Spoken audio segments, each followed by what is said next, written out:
Having some gyms closed and having us, we've had to do virtual personal training a lot around here. I have a private personal training studio. We don't have memberships, so there's still been times that we've been closed. And since March, I still have some people that are still doing virtual training from their living room with me while I'm at the studio. And but I think the biggest thing, the biggest lesson that this has reinforced with some of my fitness community around here is that find a way mentality.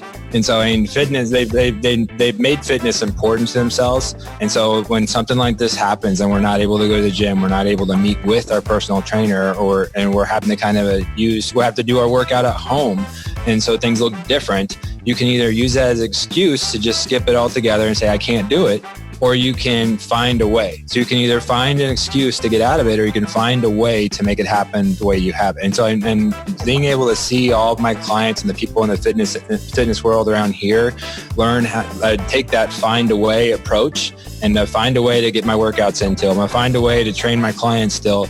I think that has been such a refreshing thing around here with Priority Fitness's community. I mean, we've kept fitness a priority, even though we've had all these extra hurdles. And so I hope that is a trend that just keeps growing and growing through all this. This is the Play Your Position podcast, where we huddle up, call the plays, and inspire you to run your ball into the end zone. Are you ready to score more game-winning touchdowns in your life, business, and career? Then listen up, because it's game time, baby. Now, here's your host, Mary Lou Kaiser. Hello, Team PYP. Mary Lou Kaiser here. Welcome to another episode of the Play Your Position podcast. Today is game day, and you know what that means. That means I have today's starting quarterback who is metaphorically suited up and on the field, ready to take us on a journey into the fitness world, especially in a time when so many of us are not allowed to go to the gym, which is really frustrating. His name is Chad Austin. Chad, are you ready for kickoff? Absolutely.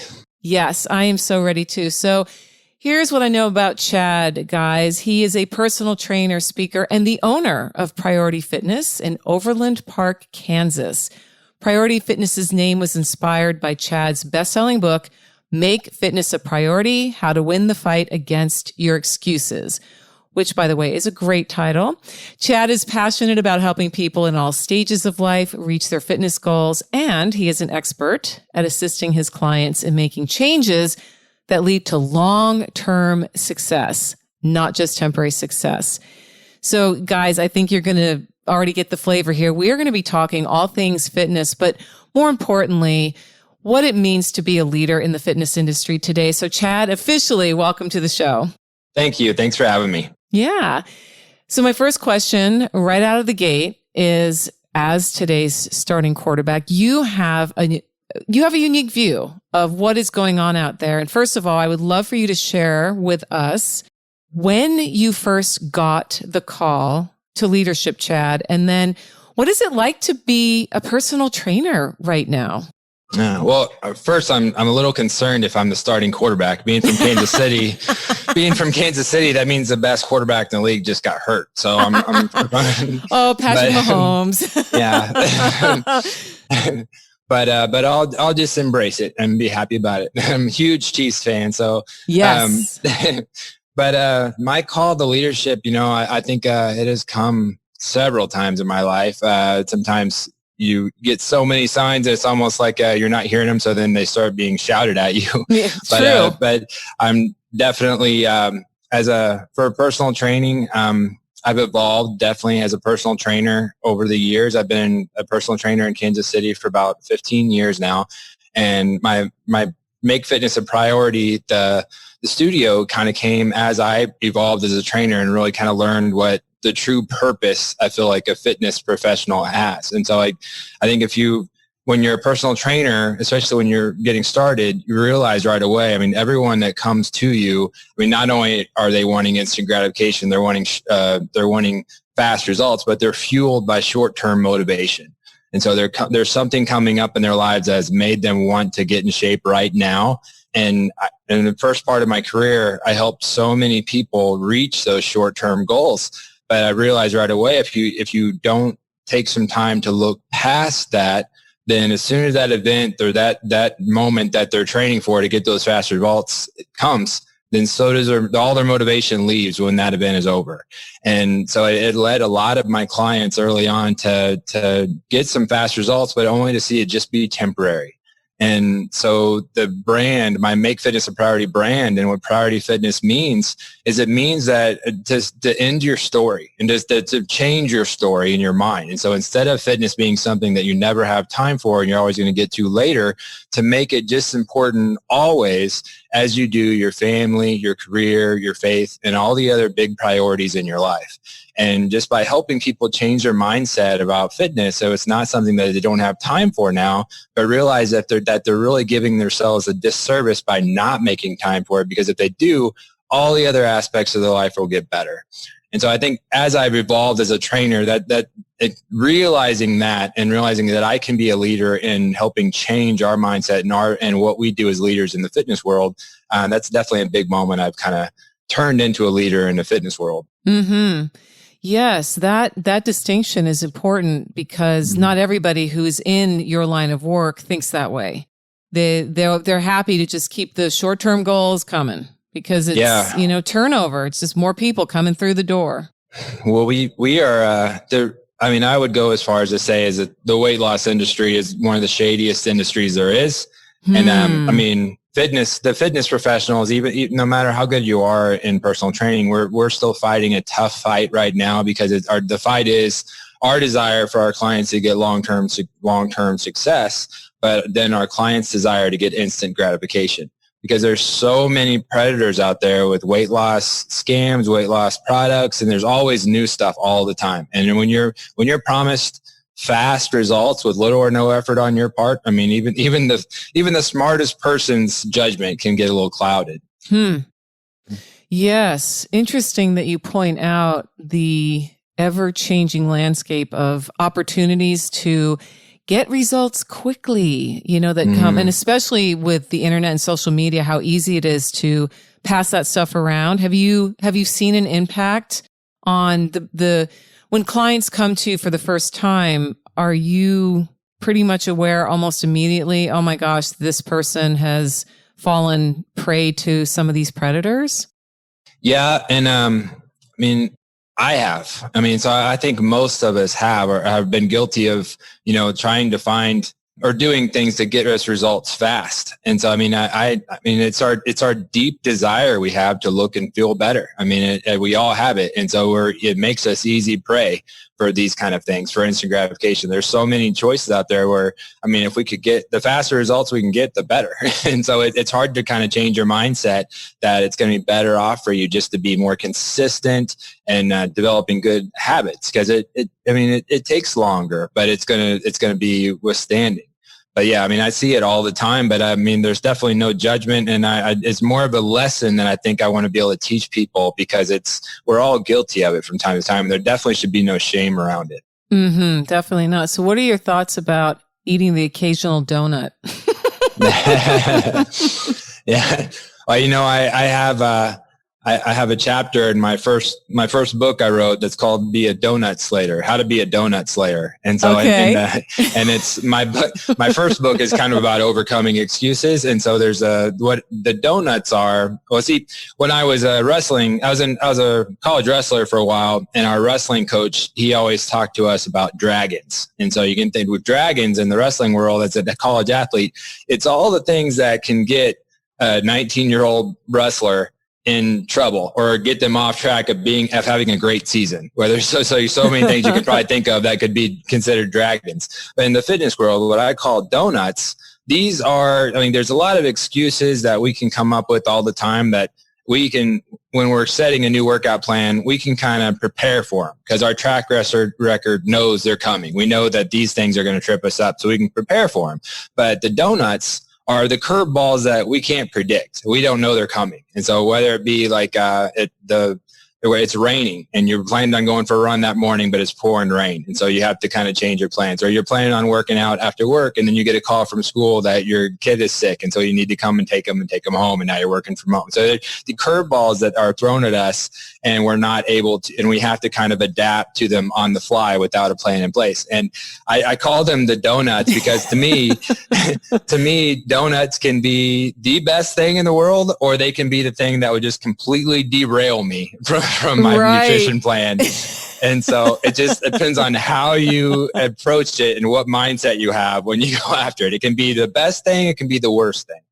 I love it. First of all, that you use a metaphor, because I'm a huge metaphor fan, as long-term listeners know here at PYP. And, my whole show is a metaphor, driving the ball down towards the end zone and then scoring those game-winning touchdowns. So what I'm hearing you say is that every now and then having a donut can be a touchdown, but it could also, if it becomes a problem, could be that D-line that never lets you get past the red zone. Yeah. Yeah, definitely. Definitely. Oh my gosh. Donuts. I love, that would be my biggest, that would always be the cheap meal or the treat that I would pick. Is it really? Yes, I love donuts. And they really have no nutritional value at all. No, they don't. But they're so good. But they can, I have to be in a good place with my fitness plan and everything. Otherwise, I have to have a lot of accountability with my trainer or with my people around me to make sure it's just that meal. Otherwise, that can really derail me out of my nutrition plan. Yes. Yeah. So as far as challenges go, being a fitness leader, how do you help people move past the excuses? Like what's your approach? Can you give us a little pep talk or some way of communicating, excuses are real. We all have them. And where do you begin? Unraveling. Yeah. There's so many excuses. We're never going to run out of them, right? And so we're never going to have a shortage of excuses that we can use to validate skipping our workout or going through the drive-through. We're never going to run out of them, and they're just going to change as our life goes on and the things in our life change. So but when I wrote my first book about make fitness a priority, when I knew I was going to write a book, I'd been doing a lot of speaking and working on my speaking for a while. And I had all these different speeches I wrote, but I didn't know which direction I was going to take I knew it was going to be about behavioral change. But what I did was I just did an online poll. And my poll question to people was just, what are your top priorities in life? And to my surprise, of all the people I had take it, nobody said health and fitness. Really? The top answers were always family and career. And sometimes the more I've done it, faith has been a popular answer too, but family and career are usually the top two, but no one ever says health and fitness. And so I've had my book was a few years old now. And so I've had a lot of time. I've done a lot of research on this. And so I realized that a lot of it is because in our minds, like I said earlier, fitness is always what we're going to get to later because we think we're too busy now. We don't think we have any time for it. So in our minds, we're always going to get to fitness later. We always just put it off. But we don't do that with our other priorities in life, with our family and career. And so the more I thought about it, I kind of thought I know it now, if I would have changed the way I asked the question, if I would ask a different question, if I would have asked what your top priorities are, if I would have asked what are some things you could do to improve your quality of life, exercise and eating better would be top answers that people would say. And so I know that people see the value in eating right and exercising. They know how important it is. And so when I speak to people, my goal is not to convince people that because they already know it. What I have to do to make an impact is I have to help people realize that even though they're busy and have all these challenges and obstacles that they face all the time, they can still make fitness a priority too, just like their other priorities. And if they choose to do that, their life will be better. And so there's an activity I like to do with people I call the Fit List test. And so what it is, I'll just give you a quick rundown of it so you can see the gist. But I ask people who their fitness heroes are. And so normally they've heard me say, make fitness a priority, that phrase several times. And so I ask them, when they've heard me say that, who are the people that stand out in their head? Who are the people that stand out in their mind that when I say make fitness a priority, the people that no matter what, always get their workouts in, always stick to their meal plan, no matter what, they always do it. So who are the people that are really their fitness heroes in a way, I like to say. And then what I do is I have them, of those people that are their fitness heroes and in their mind always make fitness a priority, what obstacles do they have to overcome? What obstacles do they face? And so do they have to travel all the time for work? Do they work long hours? Do they have stressful jobs? Do they have kids at home? Do they have kids, multiple kids? And so they have activities going on every other night of the week, or are they a single parent? So there's so many obstacles that people could face, right? That we could use as excuses. And so after they write down all the obstacles that these people that make fitness a priority all the time in their mind make, then I ask them to write down the obstacles that they have to face, the obstacles that either stop them from making fitness a priority in their life, or the obstacles that can trip them up when they're struggling. And then we compare the two lists. And so normally what people find out is that the people that in their mind make fitness a priority all the time, they actually have to face more obstacles than they do. And they do it all the time. And the reason that they do it, and always normally those people are the happiest people that you're around. Normally they're the most happy people are the people that make fitness a priority. Yes. But the reason that they're able to pull it off is not because they have less things to overcome than you. It's that they've made it very important to themselves because they understand the benefit. I love that those two lists. And as I was thinking, who would be my fitness heroes? And of course, I was laughing to myself. Does anybody say Jack LaLanne? He was from the old days. I remember as a child seeing ads in the backs of my parents' magazines for his programs. I mean, he had a TV show that would come on. It was always in black and white, and but he was a force in a different era. It was like the original personal trainer. He really was. And then, of course, there was Richard Simmons in the 80s and Jane Fonda. My favorite is Kathy Smith. I love her. She's incredible.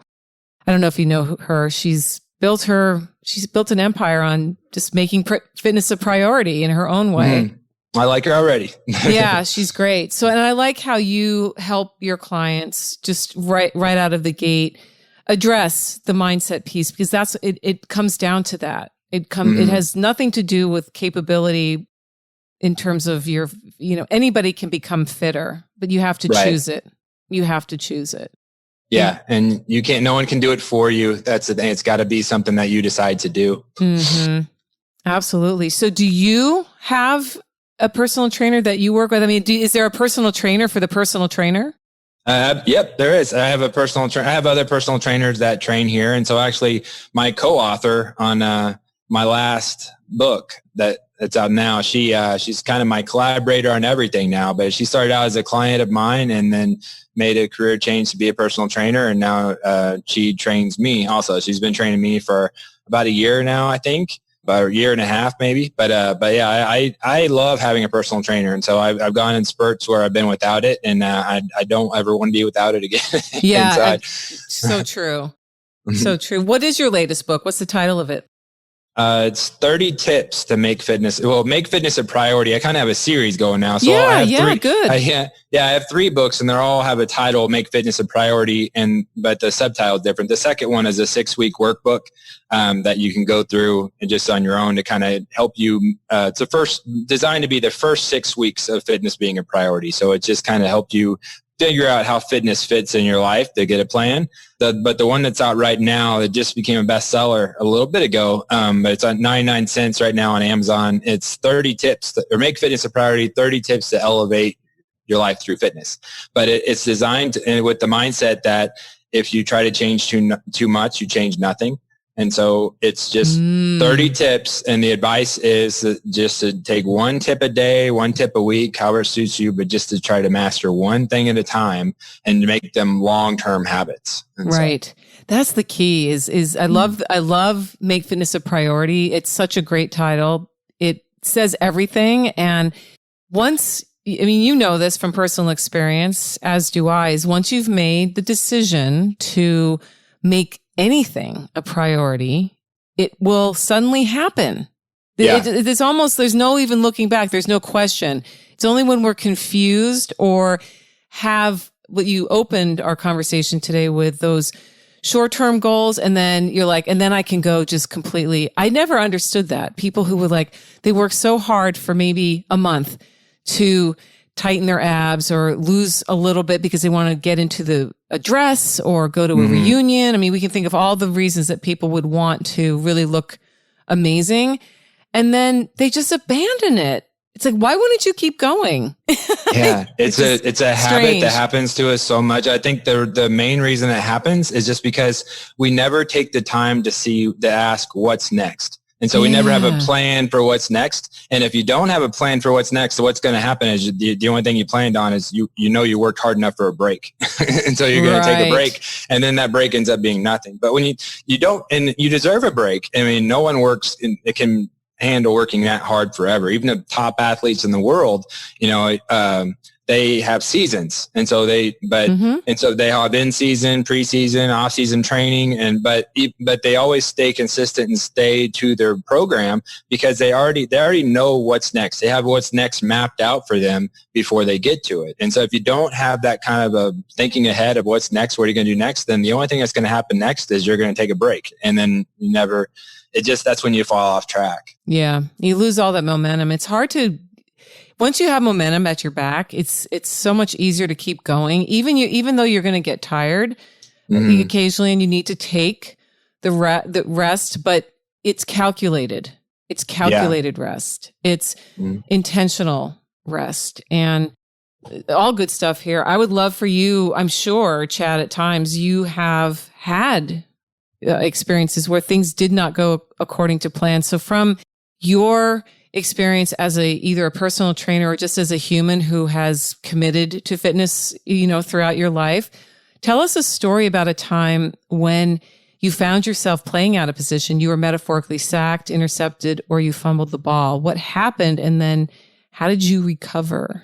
I would remind everyone that personal trainers, I remind people all the time, I'm no different than my clients. I mean, I'm human. I make all the same mistakes. And the reason I have a book out there, especially the one I just wrote, it seemed like so many of these things that were easy to write is because I should be speaking these things in the mirror. Because I mean, it's sometimes I have to treat myself like a client because I have all these same mistakes I'll make. And so I know, that's why I know this topic so well. But I would say I think every time something really changes in your life, and if you don't adapt to it fully, then you lose balance. And what always falls out of balance is our health. And so we're always going to stay on balance with our family and our career, but our health order is normally what's going to suffer first. And so the last time for me, I think that was a big one, is when I opened Priority Fitness. And so I went from being an independent contractor and renting space as another trainer and having my own trainer business and my own fitness business there, but it was a little less responsibility. And I'd also been single for a long time. And as about the same time I opened Priority Fitness, I got together with my girlfriend that I have now, and which was a great thing, but it is something you have to adjust to, because when you have less time to go around, when you have time that you go to a studio, and then you have time that you also give to a relationship. And so you're losing time in all these different places. And if you don't adjust to that, then like I said, the first thing that's going to suffer is your fitness. And so I definitely got out of shape and was unhappy with where I was. And then I tried to recorrect and overcorrect, and I tried to focus all on my fitness because I was unhappy with how I'd gotten. And then I kind of lost balance with my relationship and then my training business. So, I mean, it's a tricky business. It's a tricky thing to try to keep balance with everything. But as we go through life, we just kind of have to change. And with fitness, and with everything else, I would say it has to fit in your life. There's a phrase I like to tell my clients that if what you're doing for fitness doesn't fit in your life, it won't be there very long. And so as time goes on, it doesn't make any sense for me to work out like I did 5 years ago when I had all this more time. It just will not fit in my life. And so I have to change it to where what I'm doing for fitness does fit in my life now. And it doesn't make it less of a priority if I'm doing less. What makes it less of a priority is if I'm not doing anything. Yes. And so the change just has to fit in your life. I love that. How old is your oldest client? Mid 70s. I think around 75. Yeah. And we all know that the body does change as we age. Is no matter how well we feed it, water it, sleep it, all those things and take care of it, that there's just some biological processes that happen. And to hear that that someone in that age group has shown up and raised their hand and said, help me get stronger. Mm-hmm. What is different as a personal trainer? What is different? How do you approach that differently than, say, somebody in their 20s? Yeah. Well, I'd say my dad is one of my older clients. He's 74. It seemed like I had to be a client. I had to be a trainer for a long time before he finally agreed to let me train him. Okay. He had this, I think a lot of people have this where they have their own preconceived conception of what training is. And it's not, and training is different for everybody. Like Sure. My dad, I think he thought he was going to be doing bodybuilding with me. And that's not really his goals. His goals is just to be able to move and move better without pain, like move and move pain free and all his different, and keep all his mobility and everything. And that's some people's goals. And other people's goals is to get stronger. Other people's goals is to lose weight or to have more energy. And so it's really every single person. And it changes as you go through life, and it changes from person to person, but every personal training looks different for everybody. It's definitely not a one size fits all situation. And so just figuring out what best fits for you is important, and knowing that there's no plan. It's customized to you. And so what I do with someone else isn't necessarily going to be what we do together. It's halftime here at the Play Your Position podcast, and we've got ourselves a great game. While you're up grabbing another snack and topping off your favorite beverage, make sure to subscribe to the show so you never miss another play. PYP is available on Apple Podcasts, Spotify, and wherever great podcasts can be found. Now, let's get back to the game.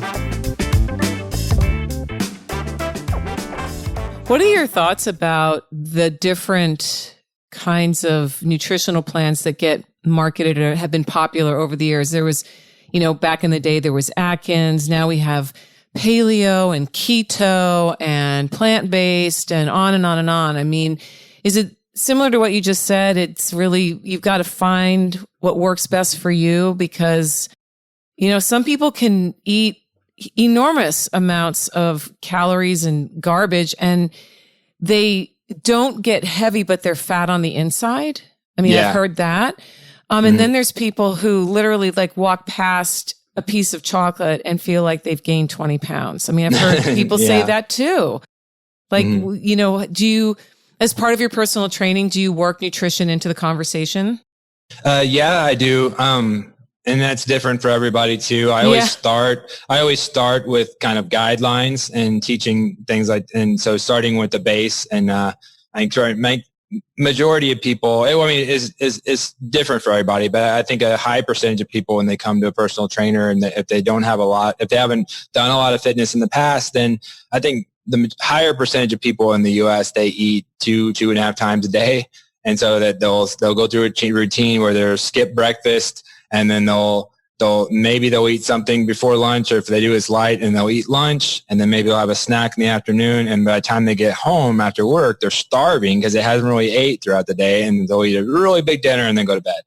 And then the next day they'll start over. And so it's just not really using our fuel the way it's designed to fuel our body. So, I mean, when we need the most energy and the most focus and everything else, we're on empty because we haven't put anything in the tank. And so it's just changing the way people think of food. I think a lot of things is your relationship to food and how you think of it and why you're eating it.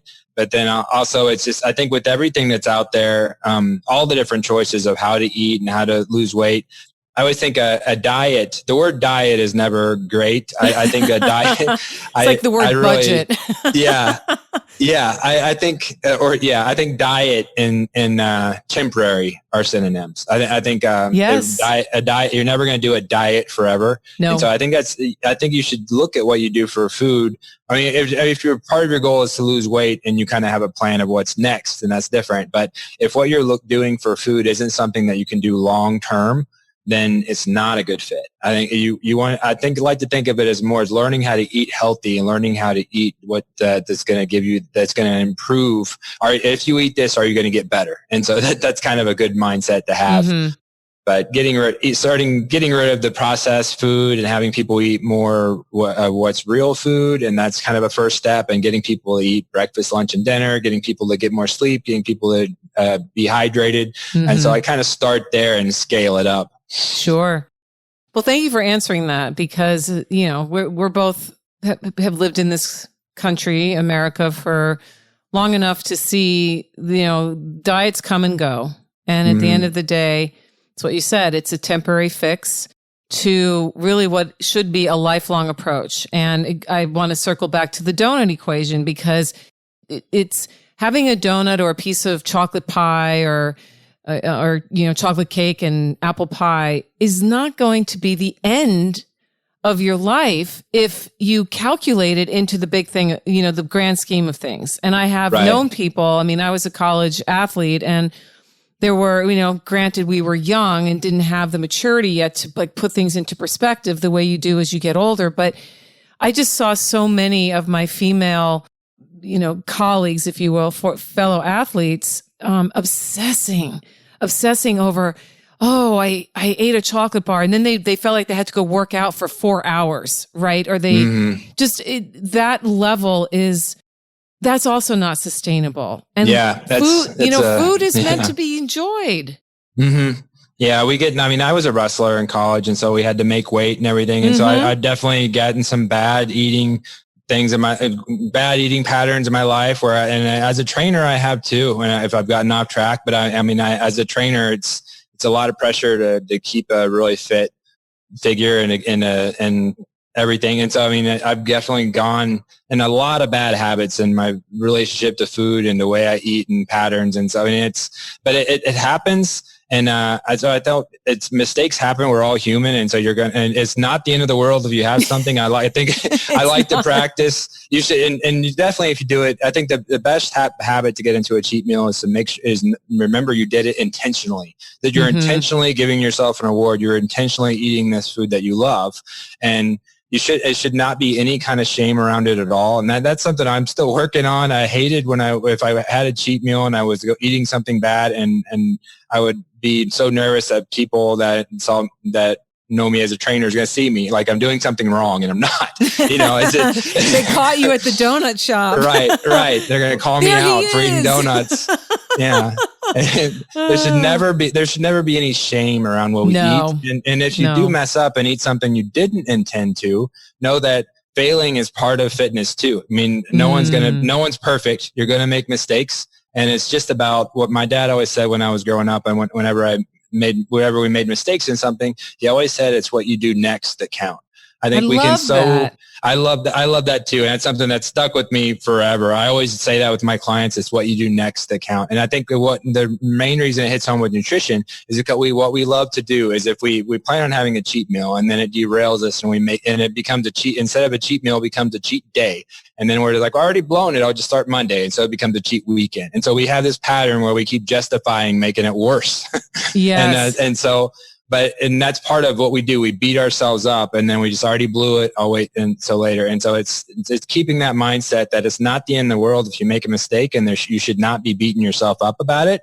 It's just every time you learn how to just come back with a plan to get back on track, you get that much stronger the next time it happens. It's true. It's so true.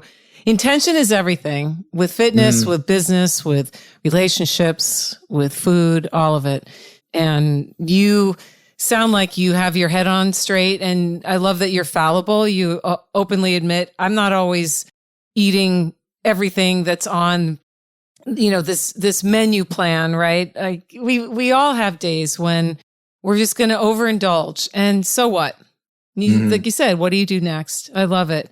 And speaking of next, the world, Chad, as you and I both know so well, is constantly changing, especially as of this recording. We're in the midst of one of the biggest changes and uncertain times we've ever been in. When you look in your crystal ball, what do you predict will have the greatest impact on, I'm going to tie it to your industry, on how we show up to fitness and nutrition and health over the next 5 to 10 years? Do you see any big changes coming down the pike? Are there any trends that you're aware of that the average person would not know? or just anything you could share when you look in your crystal ball? Well, I think having some gyms closed and having us, we've had to do virtual personal training a lot around here. I have a private personal training studio. We don't have memberships, so there's still been times that we've been closed. And since March, I still have some people that are still doing virtual training from their living room with me while I'm at the studio. And but I think the biggest thing, the biggest lesson that this has reinforced with some of my fitness community around here is that find a way mentality. And so, I mean, fitness, they've made fitness important to themselves. And so when something like this happens and we're not able to go to the gym, we're not able to meet with our personal trainer, and we're having to we have to do our workout at home. And so things look different. You can either use that as an excuse to just skip it altogether and say, I can't do it, or you can find a way. So you can either find an excuse to get out of it, or you can find a way to make it happen the way you have it. And so, and being able to see all of my clients and the people in the fitness world around here learn how take that find a way approach and find a way to get my workouts in still. I'm going to find a way to train my clients still. I think that has been such a refreshing thing around here with Priority Fitness's community. I mean, we've kept fitness a priority, even though we've had all these extra hurdles. And so I hope that is a trend that just keeps growing and growing through all this. Yes. If a person could only have one piece of at-home equipment, what would you recommend? And I'm just going to say, I realize that it's different for other people, depending on where you are, right? There's always that. But if you could only choose one, what would you choose to have? I like bands for home. I mean, if you could only use one thing, because you can only use one thing, but you kind of sneakily, you have another thing because you have your body. And so there's so much you can do with your body, and you're always going to have, a chair, a step, the floor, things like that available to you. So I think if you just have a set of resistance bands, so you can get a set of resistance bands that are in a pack. And so it's not just one band, it's a pack of light, medium, heavy. And so then there's so many things that you can do with them being around your feet and having the handles in your hands, or have them wrapped around the pole and have your handles in the hands. Or there's so many things you can do with them, but you can get a full body weight workout with no equipment and just your body and whatever obstacles you have around you. We've made that happen a lot with clients since we've been forced to do things at home. But if you just have a band, I think just have a set of resistance bands, I feel like that gives you so much more. And how about strength versus cardio? I think I like to think of strength versus cardio kind of like I think of protein and carbs. I think they're you need both. You need both. Yeah. You can't have one. It's bad to have one and not the other. You need both. Both of them are important. You think of resistance training, you always think of resistance, or lifting weights. You think of that as strength, as you're working on your muscles. But I think cardio is really strength training for your heart. And I think it's both of them are equally important, and not just for you physically, but also mentally. They're both just as important mentally, and for you in controlling your mood, your anxiety, your depression, everything. Yes. Now I've noticed that in myself. I'm much more centered and content and not all over the place when after I've had a workout, and it could be a weight routine, or it could be, a 10-mile bike ride or whatever. It is such a mood elevator. Mm-hmm. What do you think of rest days, Chad? Are they essential, or can a person truly work out 7 days a week? I think it depends on the person. I think if someone works out 7 days a week, then they're not every workout is a sprint. I think they have some days where they either have it mixed up through part of their body, so the part of their body's resting while the other part's working, or they have a way where they're getting enough rest to recover.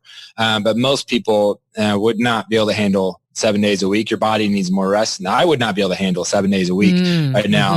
And I do work out regularly and in good shape now. And so I think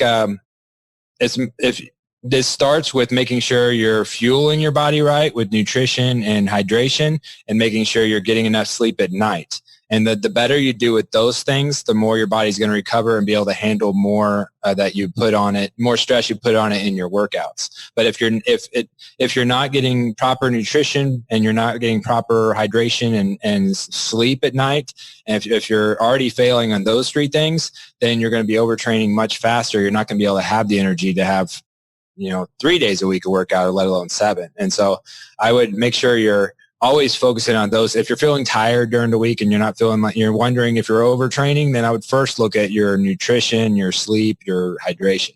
Interesting. I like that. I haven't heard somebody say it that way. So that's great. And what else is great, Chad, is when our favorite team, yours, the Chiefs, scores that game-winning touchdown. So we're at the part of the show that I call touchdown, and I am putting you in the red zone with less than 30 seconds left on the clock. You are down by 4 points. It's third down, Chad, and so it's now or never. Would you please tell us a story about a time when you metaphorically ran the ball into the end zone for that game-winning touchdown? I mean, I scored so many touchdowns.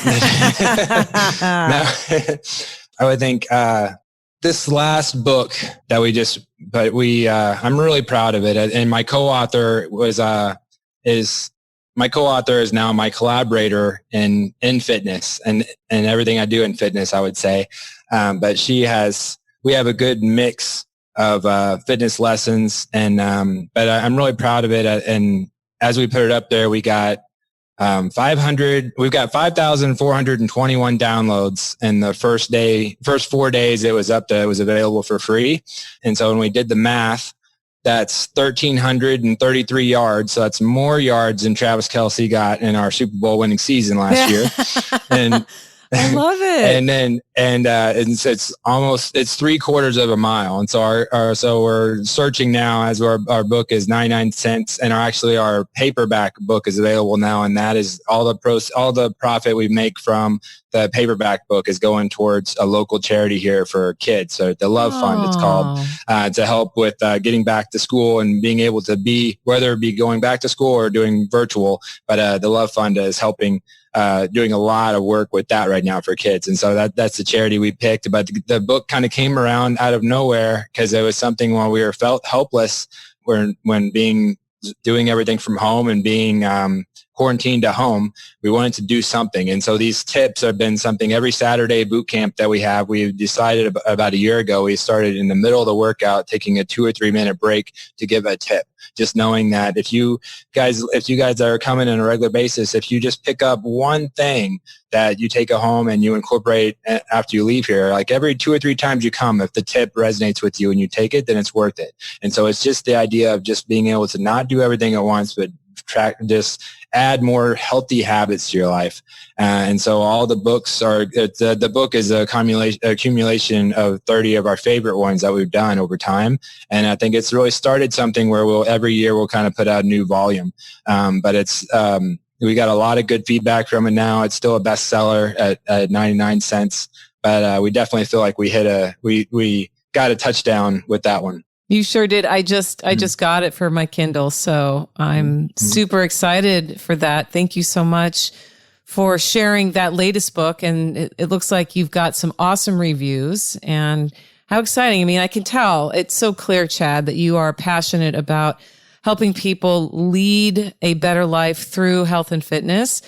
And as we wrap up our conversation today, what are 1 to 3 key offensive strategies straight out of your fitness leadership playbook that listeners could implement starting now to make some forward progress on their own fitness journey? I would think first thing, if you're wanting to get started with the fitness program, I would make sure first the fitness program that you pick fits in your life. And so I always go back to that. If what you're doing for fitness, if it doesn't fit in the life you're living now, then it won't be in your life very long. So if you want to change your story, if you want to stop starting over, if you want to do something that's going to be long-term, then I would make sure whatever you're picking, whatever you're getting into, if it's not going to be something that you can keep doing long-term, it doesn't fit your lifestyle, then you need to pick something else. So you want to think big picture, not just short-term. So I would think that is one tip I would give away. And then the other tip that I would want to leave everybody with is that failing doesn't end your story. And so as a fitness professional, all fitness professionals, we are goal setters. We love setting goals. That's part of how we help people reach their goals. And so, of course, we're goal setters, but New Year's resolutions, which should be such a good thing for everybody, has turned into a terrible thing because there's so much, so much pressure. There's so much pressure, and there's just so much negativity that comes around with it. And so what I hate about what has happened with New Year's resolutions is that all the stats that have come out saying that after the first 6 weeks of the year or however long, that 90% of people have failed.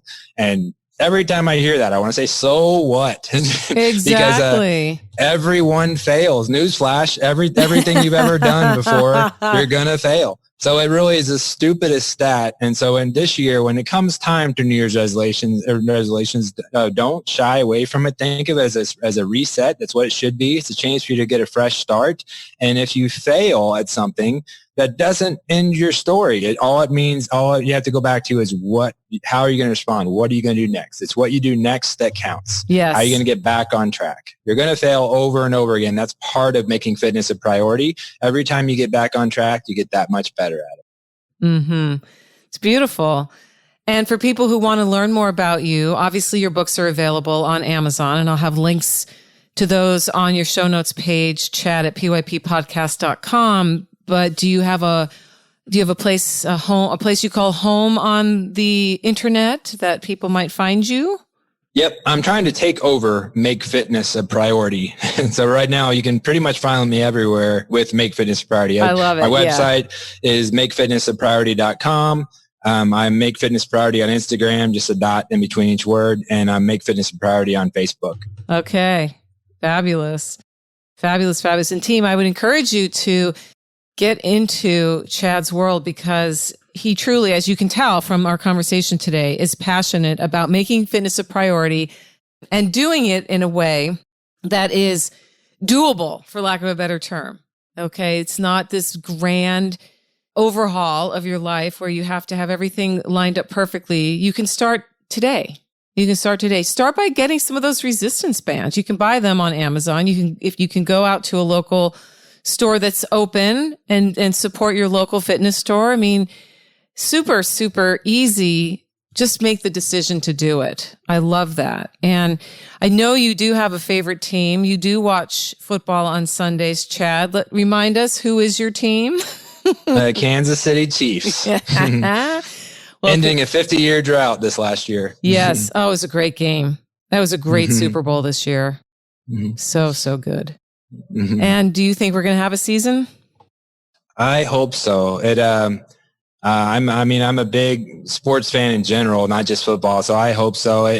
But I'm always watching every day as they talk about it. And so I know everyone has their opinions, whether they think the baseball is going to make it very far or basketball is going to make it very far. But I hope so. I hope we figure it out. I think everyone needs it right now. Not just because of our fans, but just because we need another outlet. And we do. We do. Well, I'm with you. I'm optimistic, cautiously. I don't know. I don't know if we're going to see anything this year, but I agree 100%. We who are sports fans not only want to see our teams return to the field, but in a way need them to. Yeah.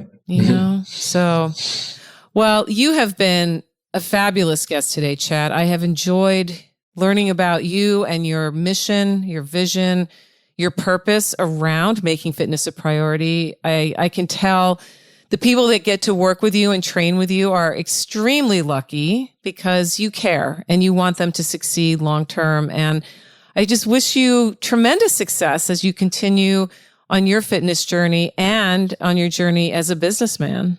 Awesome. Thank you so much. Hey team, Mary Lou here. Who's number one in football changes from year to year. Fashion trends come and go, same with musical tastes. But leadership skills, they never go out of style. In fact, these days, leadership is an essential survival skill for a world that demands more from us than ever before. To succeed these days, you need to know how to show up for yourself so that you can then do the work you love with people you like the way you want. The Play Your Position Leadership Playbook helps you do this, and it's free. Go to pyppodcast.com to download your copy today. If being more successful this year, next year, in the 21st century is on your to-do list, get your copy of the Play Your Position Leadership Playbook now. pyppodcast.com. It's at the top of the page. You can't miss it. That's pyppodcast.com, and start being more of the leader you are meant to be today. This podcast was produced by Daniel Romeros. Show notes for this episode can be found over at pyppodcast.com. I'm Mary Lou Kaiser. Thanks for listening. Got a great key offensive strategy you like to share? Write to us at coach@pyppodcast.com or on Twitter, use hashtag PYP and let us know how you're running your ball into the end zone for those game-winning touchdowns.